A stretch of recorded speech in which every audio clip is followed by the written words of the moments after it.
ರಾಜ್ಯದ ನೂತನ ಮುಖ್ಯಮಂತ್ರಿಯಾಗಿ ಡಿಕೆ ಶಿವಕುಮಾರ್ ಇಂದು ಪ್ರಮಾಣ ವಚನ ಸ್ವೀಕರಿಸುತ್ತಿರುವುದರಿಂದ ಇಡೀ ಬೆಂಗಳೂರು ನಗರದಲ್ಲಿ ಹಬ್ಬದ ವಾತಾವರಣ ನಿರ್ಮಾಣವಾಗಿದೆ.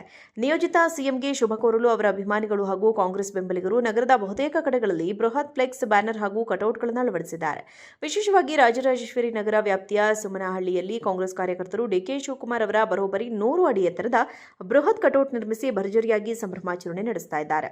ಇನ್ನೊಂದೆಡೆ ಪ್ರಮಾಣ ವಚನ ಸಮಾರಂಭಕ್ಕೆ ಆಗಮಿಸುವ ಹೈಕಮಾಂಡ್ ಹಾಗೂ ವಿವಿಧ ರಾಜ್ಯಗಳ ಗಣ್ಯ ನಾಯಕರನ್ನು ಸ್ವಾಗತಿಸಲು ಕೆಂಪೇಗೌಡ ಅಂತಾರಾಷ್ಟ್ರೀಯ ವಿಮಾನ ನಿಲ್ದಾಣದ ಹೆದ್ದಾರಿಯುದ್ದಕ್ಕೂ ಸ್ವಾಗತ ಕೋರುವ ಫ್ಲೆಕ್ಸ್ಗಳನ್ನು ಅಳವಡಿಸಲಾಗಿದೆ. ಏರ್ಪೋರ್ಟ್, ಟೋಲ್ ಪ್ಲಾಜಾದಿಂದ ಹಿಡಿದು ಸಿಟಿಯವರೆಗಿನ ಹೆದ್ದಾರಿ ಬದಿಯ ಸಂಚಾರ ದಟ್ಟಣೆ ಪ್ರದೇಶಗಳಲ್ಲಿ ವಿವಿಧ ನಾಯಕರ ಫೋಟೋಗಳಿರುವ ಫ್ಲೆಕ್ಸ್ಗಳು ರಾರಾಜಿಸುತ್ತಿವೆ. ಆದರೆ ಬಿಗಿ ನಿಯಮಗಳ ನಡುವೆಯೂ ಏರ್ಪೋರ್ಟ್, ಹೆದ್ದಾರಿಯಾದ್ಯಂತ ಈ ರೀತಿ ರಾಜಾರೋಷವಾಗಿ ಫ್ಲೆಕ್ಸ್ ಅಳವಡಿಸಿರುವುದಕ್ಕೆ ಸಾರ್ವಜನಿಕ ವಲಯ ಹಾಗೂ ವಾಹನ ಸವಾರರಿಂದ ತೀವ್ರ ಆಕ್ರೋಶ ವ್ಯಕ್ತವಾಗಿದೆ. ರಾಜ್ಯದ ನೂತನ ಮುಖ್ಯಮಂತ್ರಿಯಾಗಿ ಡಿಕೆ ಶಿವಕುಮಾರ್ ಇಂದು ಪ್ರಮಾಣ ವಚನ ಸ್ವೀಕರಿಸುತ್ತಿರುವುದರಿಂದ ಇಡೀ ಬೆಂಗಳೂರು ನಗರದಲ್ಲಿ ಹಬ್ಬದ ವಾತಾವರಣ ನಿರ್ಮಾಣವಾಗಿದೆ. ನಿಯೋಜಿತ ಸಿಎಂಗೆ ಶುಭ ಕೋರಲು ಅವರ ಅಭಿಮಾನಿಗಳು ಹಾಗೂ ಕಾಂಗ್ರೆಸ್ ಬೆಂಬಲಿಗರು ನಗರದ ಬಹುತೇಕ ಕಡೆಗಳಲ್ಲಿ ಬೃಹತ್ ಫ್ಲೆಕ್ಸ್ ಬ್ಯಾನರ್ ಹಾಗೂ ಕಟೌಟ್ಗಳನ್ನು ಅಳವಡಿಸಿದ್ದಾರೆ. ವಿಶೇಷವಾಗಿ ರಾಜರಾಜೇಶ್ವರಿ ನಗರ ವ್ಯಾಪ್ತಿಯ ಸುಮನಹಳ್ಳಿಯಲ್ಲಿ ಕಾಂಗ್ರೆಸ್ ಕಾರ್ಯಕರ್ತರು ಡಿಕೆ ಶಿವಕುಮಾರ್ ಅವರ ಬರೋಬ್ಬರಿ 100 ಅಡಿ ಎತ್ತರದ ಬೃಹತ್ ಕಟೌಟ್ ನಿರ್ಮಿಸಿ ಭರ್ಜರಿಯಾಗಿ ಸಂಭ್ರಮಾಚರಣೆ ನಡೆಸ್ತಾ ಇದ್ದಾರೆ. ಇನ್ನೊಂದೆಡೆ ಪ್ರಮಾಣ ವಚನ ಸಮಾರಂಭಕ್ಕೆ ಆಗಮಿಸುವ ಹೈಕಮಾಂಡ್ ಹಾಗೂ ವಿವಿಧ ರಾಜ್ಯಗಳ ಗಣ್ಯ ನಾಯಕರನ್ನು ಸ್ವಾಗತಿಸಲು ಕೆಂಪೇಗೌಡ ಅಂತಾರಾಷ್ಟ್ರೀಯ ವಿಮಾನ ನಿಲ್ದಾಣದ ಹೆದ್ದಾರಿಯುದ್ದಕ್ಕೂ ಸ್ವಾಗತ ಕೋರುವ ಫ್ಲೆಕ್ಸ್ಗಳನ್ನು ಅಳವಡಿಸಲಾಗಿದೆ.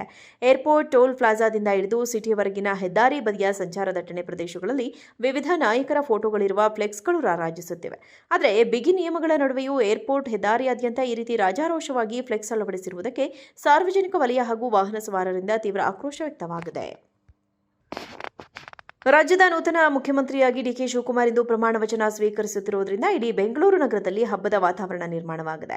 ನಿಯೋಜಿತ ಸಿಎಂಗೆ ಶುಭ ಕೋರಲು ಅವರ ಅಭಿಮಾನಿಗಳು ಹಾಗೂ ಕಾಂಗ್ರೆಸ್ ಬೆಂಬಲಿಗರು ನಗರದ ಬಹುತೇಕ ಕಡೆಗಳಲ್ಲಿ ಬೃಹತ್ ಫ್ಲೆಕ್ಸ್ ಬ್ಯಾನರ್ ಹಾಗೂ ಕಟೌಟ್ಗಳನ್ನು ಅಳವಡಿಸಿದ್ದಾರೆ. ವಿಶೇಷವಾಗಿ ರಾಜರಾಜೇಶ್ವರಿ ನಗರ ವ್ಯಾಪ್ತಿಯ ಸುಮನಹಳ್ಳಿಯಲ್ಲಿ ಕಾಂಗ್ರೆಸ್ ಕಾರ್ಯಕರ್ತರು ಡಿಕೆ ಶಿವಕುಮಾರ್ ಅವರ ಬರೋಬ್ಬರಿ 100 ಅಡಿ ಎತ್ತರದ ಬೃಹತ್ ಕಟೌಟ್ ನಿರ್ಮಿಸಿ ಭರ್ಜರಿಯಾಗಿ ಸಂಭ್ರಮಾಚರಣೆ ನಡೆಸ್ತಾ ಇದ್ದಾರೆ. ಇನ್ನೊಂದೆಡೆ ಪ್ರಮಾಣ ವಚನ ಸಮಾರಂಭಕ್ಕೆ ಆಗಮಿಸುವ ಹೈಕಮಾಂಡ್ ಹಾಗೂ ವಿವಿಧ ರಾಜ್ಯಗಳ ಗಣ್ಯ ನಾಯಕರನ್ನು ಸ್ವಾಗತಿಸಲು ಕೆಂಪೇಗೌಡ ಅಂತಾರಾಷ್ಟ್ರೀಯ ವಿಮಾನ ನಿಲ್ದಾಣದ ಹೆದ್ದಾರಿಯುದ್ದಕ್ಕೂ ಸ್ವಾಗತ ಕೋರುವ ಫ್ಲೆಕ್ಸ್ಗಳನ್ನು ಅಳವಡಿಸಲಾಗಿದೆ. ಏರ್ಪೋರ್ಟ್, ಟೋಲ್ ಪ್ಲಾಜಾದಿಂದ ಹಿಡಿದು ಸಿಟಿಯವರೆಗಿನ ಹೆದ್ದಾರಿ ಬದಿಯ ಸಂಚಾರ ದಟ್ಟಣೆ ಪ್ರದೇಶಗಳಲ್ಲಿ ವಿವಿಧ ನಾಯಕರ ಫೋಟೋಗಳಿರುವ ಫ್ಲೆಕ್ಸ್ಗಳು ರಾರಾಜಿಸುತ್ತಿವೆ. ಆದರೆ ಬಿಗಿ ನಿಯಮಗಳ ನಡುವೆಯೂ ಏರ್ಪೋರ್ಟ್, ಹೆದ್ದಾರಿಯಾದ್ಯಂತ ಈ ರೀತಿ ರಾಜಾರೋಷವಾಗಿ ಫ್ಲೆಕ್ಸ್ ಅಳವಡಿಸಿರುವುದಕ್ಕೆ ಸಾರ್ವಜನಿಕ ವಲಯ ಹಾಗೂ ವಾಹನ ಸವಾರರಿಂದ ತೀವ್ರ ಆಕ್ರೋಶ ವ್ಯಕ್ತವಾಗಿದೆ. ರಾಜ್ಯದ ನೂತನ ಮುಖ್ಯಮಂತ್ರಿಯಾಗಿ ಡಿಕೆ ಶಿವಕುಮಾರ್ ಇಂದು ಪ್ರಮಾಣ ವಚನ ಸ್ವೀಕರಿಸುತ್ತಿರುವುದರಿಂದ ಇಡೀ ಬೆಂಗಳೂರು ನಗರದಲ್ಲಿ ಹಬ್ಬದ ವಾತಾವರಣ ನಿರ್ಮಾಣವಾಗಿದೆ. ನಿಯೋಜಿತ ಸಿಎಂಗೆ ಶುಭ ಕೋರಲು ಅವರ ಅಭಿಮಾನಿಗಳು ಹಾಗೂ ಕಾಂಗ್ರೆಸ್ ಬೆಂಬಲಿಗರು ನಗರದ ಬಹುತೇಕ ಕಡೆಗಳಲ್ಲಿ ಬೃಹತ್ ಫ್ಲೆಕ್ಸ್ ಬ್ಯಾನರ್ ಹಾಗೂ ಕಟೌಟ್ಗಳನ್ನು ಅಳವಡಿಸಿದ್ದಾರೆ. ವಿಶೇಷವಾಗಿ ರಾಜರಾಜೇಶ್ವರಿ ನಗರ ವ್ಯಾಪ್ತಿಯ ಸುಮನಹಳ್ಳಿಯಲ್ಲಿ ಕಾಂಗ್ರೆಸ್ ಕಾರ್ಯಕರ್ತರು ಡಿಕೆ ಶಿವಕುಮಾರ್ ಅವರ ಬರೋಬ್ಬರಿ 100 ಅಡಿ ಎತ್ತರದ ಬೃಹತ್ ಕಟೌಟ್ ನಿರ್ಮಿಸಿ ಭರ್ಜರಿಯಾಗಿ ಸಂಭ್ರಮಾಚರಣೆ ನಡೆಸ್ತಾ ಇದ್ದಾರೆ. ಇನ್ನೊಂದೆಡೆ ಪ್ರಮಾಣ ವಚನ ಸಮಾರಂಭಕ್ಕೆ ಆಗಮಿಸುವ ಹೈಕಮಾಂಡ್ ಹಾಗೂ ವಿವಿಧ ರಾಜ್ಯಗಳ ಗಣ್ಯ ನಾಯಕರನ್ನು ಸ್ವಾಗತಿಸಲು ಕೆಂಪೇಗೌಡ ಅಂತಾರಾಷ್ಟ್ರೀಯ ವಿಮಾನ ನಿಲ್ದಾಣದ ಹೆದ್ದಾರಿಯುದ್ದಕ್ಕೂ ಸ್ವಾಗತ ಕೋರುವ ಫ್ಲೆಕ್ಸ್ಗಳನ್ನು ಅಳವಡಿಸಲಾಗಿದೆ. ಏರ್ಪೋರ್ಟ್, ಟೋಲ್ ಪ್ಲಾಜಾದಿಂದ ಹಿಡಿದು ಸಿಟಿಯವರೆಗಿನ ಹೆದ್ದಾರಿ ಬದಿಯ ಸಂಚಾರ ದಟ್ಟಣೆ ಪ್ರದೇಶಗಳಲ್ಲಿ ವಿವಿಧ ನಾಯಕರ ಫೋಟೋಗಳಿರುವ ಫ್ಲೆಕ್ಸ್ಗಳು ರಾರಾಜಿಸುತ್ತಿವೆ.